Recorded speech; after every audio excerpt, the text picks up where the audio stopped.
Welcome back to today's video. Today is Monday, August 12th, 2024, and today we're going to be talking about swing states and border city mayors as they endorse Kamala Harris for president in an effort to undercut Donald Trump's advantage amongst voters on the issue of immigration just 80 to 90 days out before the presidential election.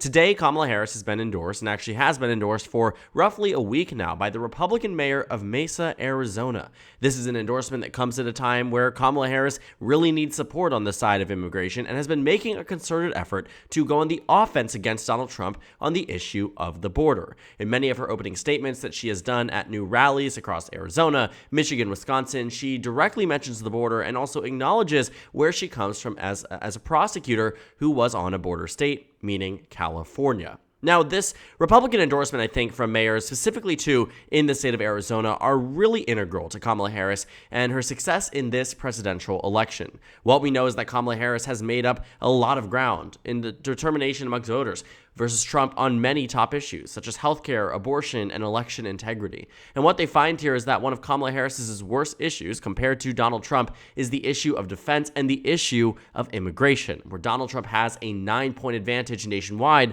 on who American voters believe they can trust more on that issue. Again, Kamala Harris ahead by 11 on election integrity, ahead by 11 on healthcare, nearly up 20 on the issue of abortion. But it is immigration where Kamala Harris comes in at the weakest, with one of the lowest ratings on Americans who do trust her to handle that issue better than Donald Trump, which really goes to show that if there is a primary issue where Kamala Harris is really losing to Donald Trump on, it primarily is immigration. And again, that is understood in the way that Kamala Harris has approached campaigning over the past 3 weeks and the way she addresses immigration. Again, this is a very, very top issue for Joe Biden, and it is now translated to being a top issue for Kamala Harris, especially since the Biden-Harris administration really put Kamala Harris at the forefront of the border, the southern border crisis, whatever it might be. She was the face of the border and the immigration problems that many people perceive in the American society. And so right now, Kamala Harris receiving these endorsements is really, really good news. It comes also with many other Republicans not endorsing Donald Trump for re-election. Mike Pence announced earlier on this year that he was not endorsing Donald Trump for president. 39 other members of Donald Trump's cabinet, meaning secretaries who were confirmed by the Senate, members who were put into his administration, Donald Trump saw many of them pull away from him after the 2020 presidential election, and specifically after the January 6th insurrection. But on the topic of immigration, Kamala Harris is already winning on the issue of election integrity. This is where Kamala Harris really gets a bump, especially when Republican mayors are endorsing her for president of the United States. Because it is these border state Republican mayors, and it is these Republicans, and arguably even these border city mayors that may not even necessarily be Republicans, independents, nonpartisan mayors, some Democratic mayors too, all of them endorsing Kamala Harris gives her validity. And they also are doing ads for her. They're speaking at her rallies. That Republican mayor spoke at the rally that she held in Arizona recently. And so you're finding that many of these people are coming into the race and involving themselves in a way that feels very reminiscent of the Republicans against Trump back in 2020. If we remember, there was a huge campaign there that was really focused on getting Republicans who were well known within the GOP to push against Donald Trump back in 2020. And while there wasn't as much urgency on the Republican side as there was in 2016, we saw a substantial amount of Republicans who said they simply couldn't endorse Donald Trump in the 2020 election. We saw John Kasich, who was the third place or second runner-up in the Republican primary back in 2016, speak at the Democratic National Convention. He was the governor of the state of Ohio. And so he really was someone who Republicans looked at as someone they were considered voting for, someone they thought could be a good president of the United States back in 2016. And 4 years later, he spoke on behalf of Vice President Joe Biden at the time, and now President Joe Biden. And so again, Kamala Harris is reeling in these endorsements and really making a play for Republicans that are worried about topics like immigration. She has now made it a concerted effort with this new announcement of a Republicans for Harris campaign, and Republicans against Trump have already expanded to a $50 million plan of attack against the former president. This was back in March. They were set to run these ads in September, October, and November, and all of them have now pivoted in favor of Vice President Harris. And so it really is at a point where Kamala Harris is bringing in everyone she can into this big tent of the Democratic Party, all in an effort to defeat Donald Trump this election and to neutralize the issue that Donald Trump performs the best on, and that is the issue of immigration. Donald Trump really tried to paint Tim Walz. I know we're pivoting a little bit here, but I want to talk to you about what it means to neutralize an issue. When Governor Tim Walz was chosen as the vice presidential nominee, we saw that Donald Trump immediately took to Truth Social, and many of his Republican surrogates went to Fox News and One American News Network and many other conservative sites to push this narrative that Tim Walz handled the Black Lives Matter protests incorrectly back in 2020.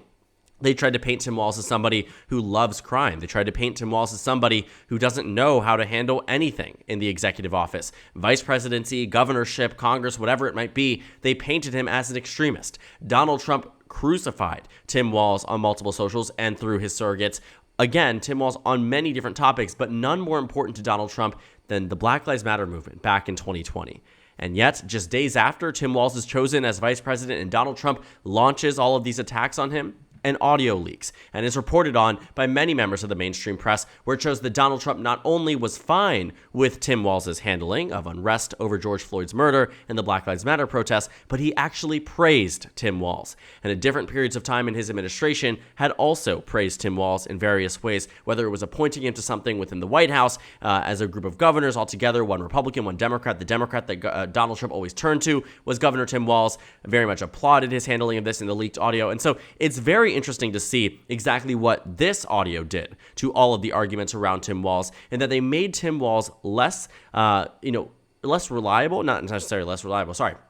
It made Donald Trump less able to go after Tim Walz on a topic like this, now that there was direct audio evidence of him saying that Tim Walz did the opposite of what he was trying to accuse him of for this election cycle. And so that is what it means to neutralize an issue, because this pretty much ended all of the conversation we saw around Tim Walz and his handling of the civil unrest. This is exactly what it means when Democrats, and sure, this is probably audio that has existed for a very long period of time, but it coming into the spotlight, it coming into all this conversation around what Donald Trump is railing on Tim Walz for, has completely made it to a point where the Democratic Party no longer needs to defend Tim Walz on this, because Donald Trump did it for them. And so while we certainly won't see a leaked audio of Donald Trump applauding Kamala Harris on her handling of the border, it is these Republicans who have the best validity to speak on this topic. Not only are they from a border state, not only are they coming from a region of the country that is competitive and a swing state, they are also a member of the opposition party. Because she has certainly, again, received endorsements of mayors of border cities, and mayors within the border states that specifically on the issue of immigration genuinely believe that Kamala Harris has the best pathway forward for the United States. It's one thing for them to be nonpartisan and Democrat, but it is entirely another thing for them to be Republicans and not just simple endorsements saying Donald Trump is bad, so I guess I'm voting for Kamala Harris. This Republican mayor from Arizona spoke at a Kamala Harris rally saying that these voters that are in the center owe absolutely nothing to the Republican Party. It is that line of messaging that allows Kamala Harris to use these people to her advantage, to show that a lot of these people, beyond her own experience as a state attorney general of a border state, she has people who can speak to their own personal relationships with border police, their own personal relationships with the southern border, and why they believe that Kamala Harris is the best one for the job.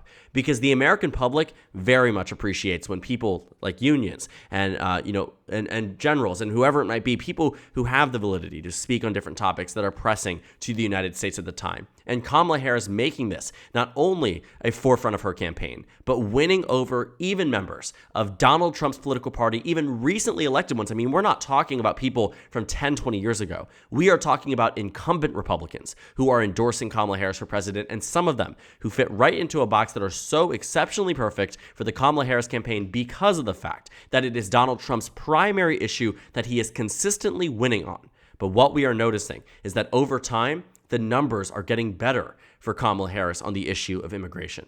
And the more and more and more that she presses Donald Trump on this topic, the more likely it is that she does better on this issue.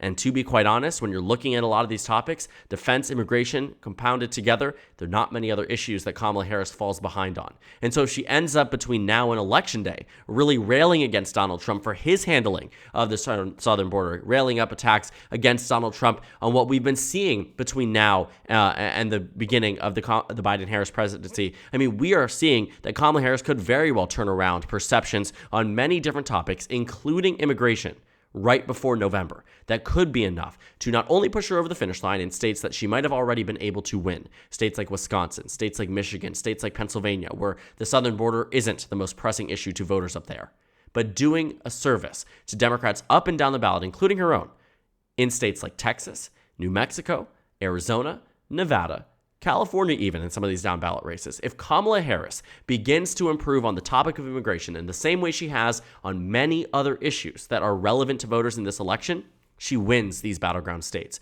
She certainly doesn't win Texas, but she comes into a point where Arizona is far more within reach than where it was before. Keep in mind, when it was a Biden versus Trump matchup, Biden was down 5-6 points on the day that he dropped out of the race. Today, Kamala Harris is running roughly even with Donald Trump, and that is the impact of Kamala Harris's candidacy. And if she continues this momentum and continues to reel in endorsements, continues to build up this very large pool of people, especially in states like Arizona, where they love people like Senator John McCain. The McCain family, not all in for Donald Trump in any circumstance. In 2020, we saw that Donald Trump lost the state of Arizona, and many of the Republicans who then went on to bash John McCain and bash many members of the Republican Party that existed peacefully with many of these MAGA Republicans back in 2012, even in 2016, they have now all lost their elections. And a big reason for that isn't because Arizona is somehow this massively Democratic state. It's the next California. None of those things are true. The fact of the matter is there are enough Democratic and left-leaning voters combined with independent voters that might lean right-wing, but are unwilling to elect someone like Donald Trump to the presidency or like Donald Trump to the Senate seat, like Donald Trump to the governorship. And so they turn on the Republican Party, not in every race. We saw the state treasurer race was won by Republicans by a massive amount.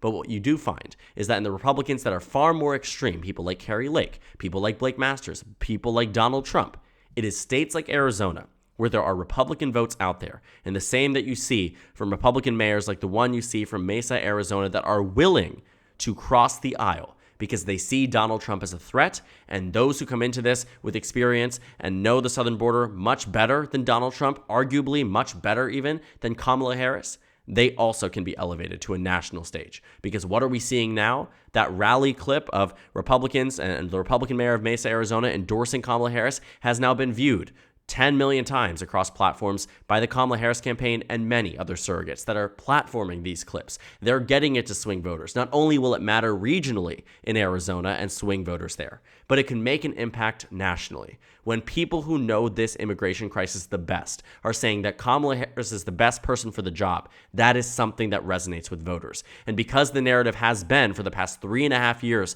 that the only person, supposedly, I mean, this is the Republican talking point, so take with that what you will, that the only person who has been able to handle the border correctly is Donald Trump, and that has been the narrative that has been spun and said and tried and tested across the United States, and arguably even believed as evidenced by where the American public stands on this issue and who they believe is best fit to be the next president of the United States, specifically on this topic.